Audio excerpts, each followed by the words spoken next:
The NRDC Action Fund always knew the 2014 election cycle would be difficult, but one thing remains consistent. Voters want action on climate change. In fact, exit polling showed 6 in 10 voters believe climate change is a serious problem. We know that candidates who run clean will cut through the deceptive ads and be supported by voters who want a cleaner environment. As part of our 2014 election analysis, we bring you the environmental champions in their own words. I'm Heather Taylor Measley, and this is Running Clean with U.S. Senator Jeanne Shaheen from New Hampshire. One piece of time-honored political advice is make it local.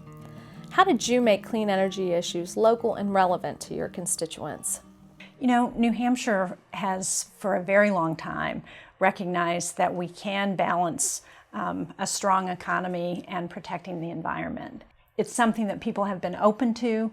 It's something that they want to hear because we have a beautiful landscape in New Hampshire. We have great natural resources, and we want to protect those. And we think we can do that at the same time we grow our economy. And one of the things that we're seeing develop in New Hampshire that has been happening over the last several decades is a new green energy economy, where we've got small businesses who are developing new energy technologies that are on the cutting edge. We have a company that I've had the chance to visit that's doing energy savings technology, a company called SustainX, and they've got a new way of storing energy, which of course, if we're going to depend on wind and solar, it's going to be very important. We've got a company called Warner Power that's developed a new transformer that is much more efficient and can save significant amounts of energy. So we're seeing small businesses across the state that have developed technologies that are hiring people, creating jobs. That's very good for the economy. I know that Washington is a tough place to maneuver, and most elected officials only get one bite at the apple in a Congress. What do you see as your top environmental priorities in the 114th Congress? Well, what I've been working on now, this is my third Congress, is energy efficiency legislation. Energy efficiency is the cheapest, fastest way to deal with our energy needs, and there's so much we can do. It's the low-hanging fruit of energy. You know, it's not as sexy as wind and solar, and there's not controversy around it because everybody benefits from energy efficiency, and it doesn't matter what region of the country you're from or whether you like fossil fuels or new energy technologies. Energy efficiency works for everybody. Polls consistently show that voters value clean energy and environmental protection and are more likely to support politicians that have those same values. Do you think that being a clean energy candidate communicates a larger thing about your values? I do think it says something. You know, in New Hampshire, we have one of the highest childhood asthma rates in the country. And that's because we have a lot of the old coal-burning power plants in the Midwest that are blowing towards New England, and you know, we say in New England we're the tailpipe for the nation. And recognizing that clean air and clean water is about ensuring that not just that we maintain a beautiful environment, but that we keep our families safe and healthy, that everybody wants to be able to enjoy the outdoors, wants to be able to breathe clean air and drink clean water. And so it does say that these are values that are important for everybody to have.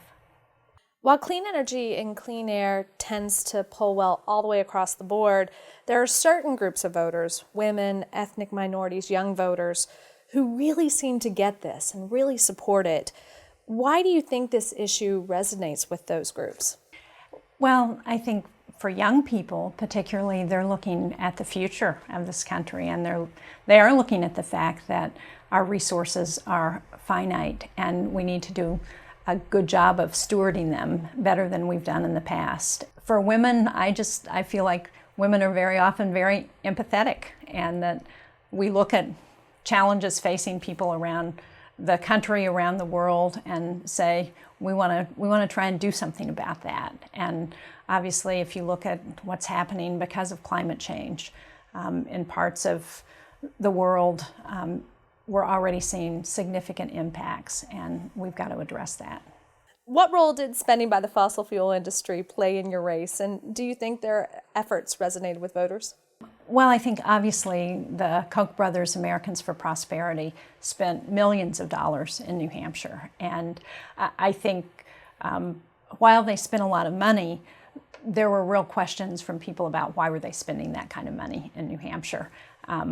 What's on their agenda? And when you said to people, these are the same folks who want to continue the subsidies to the oil companies, the wealthiest corporations on earth, then they understood that there's an agenda there that maybe is not in the best interests of the people of New Hampshire. Thank you so much for your time today. Is there anything else that you want to make sure that we cover in these questions, or anything else that you'd like to tell us about your No, just to thank the NRDC Action Fund for all of your help during my race and for the work that you do to try and ensure that we have elected officials who want to support and protect the environment.